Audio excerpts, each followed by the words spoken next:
안녕하세요. 이재일입니다. 이번 시간에는 포토샵이 가장 많이 사용되는 목적이 이미지 보정이나 합성이긴 하지만 약방의 감초처럼 없어서는 안 되는 것이 드로잉 기능입니다. 이번 시간과 다음 시간에 나누어 드로잉 툴인 브러쉬 툴 기능에 대한 옵션과 연필 툴에 대한 옵션, 그 다음에 칼라 리플레이스먼트 툴에 대한 옵션에 대하여 설명을 드리도록 하겠습니다. 자, 이번 시간에는 먼저 브러쉬 툴에 대한 설명을 먼저 알려드리도록 하겠습니다. 먼저 여러분들은 브러쉬 툴을 선택을 해주시고요. 화면의 상단에 보시면 브러쉬 옵션 확장바가 있죠. 거기에 대한 설명을 먼저 드리도록 하겠습니다. 자, 브러쉬 툴을 누르셨으면 상단에 브러쉬 옵션 살펴보기를 누르도록 해주십시오. 삼각형을 누르시면은 확장 옵션들이 나오시죠. 자, 첫 번째 나와 있는 부분이 마스터 디아미터라는 부분입니다. 이 부분은 브러쉬의 크기를 조정하는 부분이 되겠고요. 그 다음에 하드네스라고 나와 있는 부분은 브러쉬 경계면 부분의 딱딱한 정도를 나타내는 부분이라고 보시면 되겠습니다. 이 부분이요. 그 다음에 밑에 보시면 브러쉬의 여러 가지 종류들이 나와 있는데요. 브러쉬의 썸네일 부분이라고 보시면 되겠습니다. 그 원하시는 브러쉬 모양을 선택을 하시면 뭐 에어스프레이처럼 나와 있는 것도 있고 가운데와 바깥쪽이 진하게 나와 있는 부분들도 나와 있는 걸 아실 수가 있고, 하단으로 내려 보시면 단풍잎이나 아니면 별 모양이라든지 아니면 낙엽 모양 아니면 풀잎 모양 같은 것들이 나와 있는 것을 확인하실 수가 있을 겁니다. 여러분들은 여기를 잘 보시고 여러분들이 원하시는 브러쉬의 모양을 선택을 해주신 이후에 상단에 있는 마스터 디아미터라는 크기를 조정을 하심으로 인해서 여러분들이 원하는 크기와 모양을 여러분들이 결정을 하실 수가 있다고 말씀을 드릴 수가 있겠습니다. 자, 그 다음 보시면은 삼각형 부분이 나와 있죠. 이것은 오른쪽 메뉴 버튼을 클릭을 한번 해보시면 이렇게 확장 옵션이 다시 또 나옵니다. 그래서 거기 보시면 뉴 브러쉬 프리셋이라고 나와 있는데 현재 사용자가 설정한 브러쉬의 모양이 새 브러쉬로 추가되어 마지막 썸네일에 보이게 해주는 기능이라고 보시면 되겠고요. 그 다음 리네임이라든지 딜리트 브러쉬는 여러분들이 영문을 그대로 해석을 해주시면 브러쉬의 이름을 변경하거나 제거할 수 있는 부분이라는 것을 아실 수가 있습니다. 자, 그 다음 나오는 것이 텍스트 온리와 스트로크 썸네일이 나와 있는 이 부분인데요. 이 부분은 조금 전에 보셨던 우측, 좌측에 있는 브러쉬 썸네일을 어떤 식으로 보여줄 것인가에 대한 형태라고 보시면 되겠습니다. 한번 눌러보도록 하겠습니다. 텍스트 온리를 누르게 되면 썸네일의 부분 형태가 글자로만 나오는 부분이 되겠고요. 다시 확장 버튼을 눌러서 스몰 썸네일이라는 것을 누르게 되면은 여러분들이 보시다시피 미리 보는 기능들이 다 나와 있는 것을 아실 수가 있을 겁니다. 마찬가지로 가장 많이 사용하는 부분은 스몰 썸네일이나 스트로크 썸네일을 이용해서 가장 많이 사용하게 되는데요. 여러분들은 여러분들이 원하시는 썸네일의 모양을 선택을 해주시면 되겠습니다. 자, 그 다음 나오는 부분이 리셋 브러쉬와 로드 세이브 리플레이스 브러쉬라고 나와 있는 이 부분들인데, 브러쉬의 모양을 기본값으로 돌려주는 것, 그 다음 외부 브러쉬 모양을 불러와 추가할 수 있는 부분, 현재 브러쉬를 저장할 수 있는 부분, 다른 브러쉬들을 현재 브러쉬와 바꿀 수 있는 부분이 되겠습니다. 자, 그 다음 밑에 보시면은 여러가지 브러쉬 툴 부분이 나올 텐데요. 이것은 포토샵에서 지원하는 브러쉬 모양이 종류별로 묶여 있는 부분입니다. 브러쉬의 모양을 추가하거나 바꿀 수가 있습니다. 또는 여러분들이 외부에 있는 브러쉬를 추가를 하실 때도 마찬가지 여기에 옵션이 조정이 돼서 확장이 된다고 보시면 되겠습니다. 자, 브러쉬 툴을 선택을 하시고 난 이후에 옵션 바에서 메뉴를 오른쪽 버튼 메뉴를 이용하시게 되면 또 다른 이렇게 확장 명령들이 나오는 부분에 대해서 설명을 먼저 드렸습니다. 자, 그 기능들을 기본적으로 하셔서 브러쉬를 한번 조정을 한번 해보도록 하겠습니다.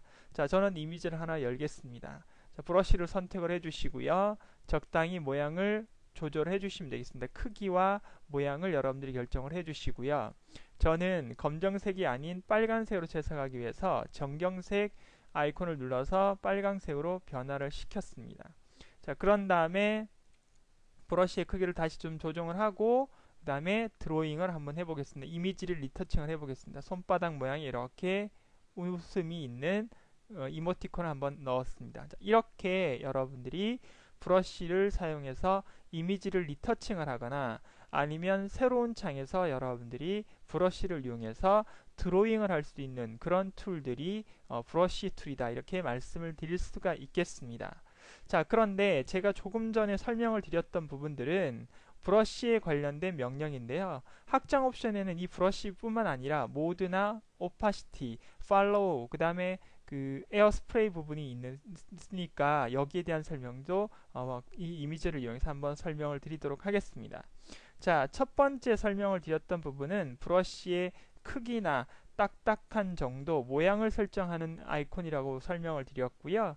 그 다음에 모드를 한번 눌러보도록 하겠습니다. 자, 모드는 브러쉬를 드로잉할 때 기존에 나와 있는 이미지와 색상과의 섞이는 정도를 정하는 부분이라고 보시면 되겠습니다. 즉 다시 말하면 밑에 밑그림과 여러분들이 드로잉하고 있는 브러쉬의 모양이 어떤 식으로 혼합이 돼서 믹스가 되느냐에 대한 정도를 나타내는데, 이 부분은 다큰 멀티플라이라든지 라이튼 스크린, 오버레이 소프트 라이트, 디퍼런스, 휴, 이런 부분들은 각각 하는 역할들이 계략적으로 나와 있습니다. 설명을 드리자면 다큰이 있는 부분, 이 부분은 화면으로 보이시죠? 이 부분들은 전체적으로 이미지를 어둡게 해주는 부분이라고 말씀을 드릴 수가 있고요. 라이튼과 스크린 또는 라이트 컬러라고 나와 있는 부분은 이미지를 좀 더 밝게 해주는 부분, 두 개의 그 이미지나 아니면 브러쉬로 채색하셨던 부분하고 밑에 있는 이미지가 이렇게 밝아지는 부분, 섞여서 밝아지는 부분이 되겠고요. 오버레이, 이 부분은 중첩이 되는 부분이라고 생각을 해주십니다. 말 그대로 혼합이 되고 있는 부분이 이렇게 말씀을 드릴 수가 있습니다. 자, 그 다음 나오는 것이 오파시티인데요. 브러쉬의 투명도를 조정하는 부분입니다. 일단 오파시티를 50%로 좀 내리고요. 브러쉬의 지름을 좀 높인 다음에 제가 채색을 한번 해보도록 하겠습니다. 자, 여러분 지름을 높이실 때는, 크기를 높일 때는 엔터 바로 위에 있는 대괄호 키를 누르셔도 이렇게 화면상으로 여러분들이 비주얼적으로 보시면서 브러쉬 크기를 조정하실 수 있습니다. 자, 잡아당겨 보겠습니다. 자, 47%였을 때의 모양입니다. 그에 반해서 100%였을 때의 모양 어때요? 확연하게 차이가 나고 있죠. 자, 그 다음 옆에 보시면 follow라고 나와 있는데 여기를 여러분들 50%로 떨어뜨린 다음에 제가 한번 잡아당겨 보겠습니다. 자, 투명도가 거의 비슷한 것처럼 보이지만 실제로 브러쉬로 드로잉 할 때 그 경계 부분을 어떻게 처리할 것인지를 정하는 부분으로서 수치가 낮을수록 경계가 부드럽게 번지면서 그려지는 부분이고요. 팔로우 값이 100%라면 이렇게 채색이 그 경계면이 부드럽게 번지지 않고 경계면이 뚜렷하게 나타나는 부분이다, 이렇게 말씀을 드릴 수가 있겠습니다. 자, 그 다음 나오는 것이 에어브러쉬인데요.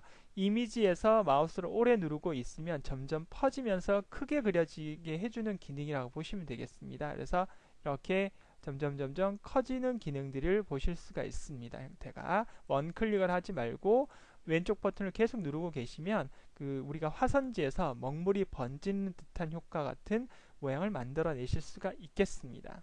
자, 다시 저는 원본으로 다시 돌아왔습니다. 여러분들도 F12번을 누르시면 항상 백그라운드의 원본 이미지로 리버트가 된다. 그 명령은 파일에 나와 있는 리버트 F12번 키를 누르시거나 파일을 누르시고 리버트 명령을 누르시게 되면 작업하셨던 부분이 다 사라지고 한꺼번에 이미지가 처음의 상태로 복원이 되는 그런 기능이라고 보시면 되겠습니다. 자, 이번 시간에는 브러쉬에 대한 설명만 드렸는데요. 다음 시간에는 브러쉬의 패널을 이용해서 다양한 모양의 브러쉬를 만들 수 있는 방법과 그 다음에 연필들에 대한 설명, 그 다음에 컬러 리플레이스먼트 툴에 대한 설명을 추가적으로 설명해 드리도록 하겠습니다. 자, 이번 시간은 여기까지 마치도록 하겠습니다. 감사합니다.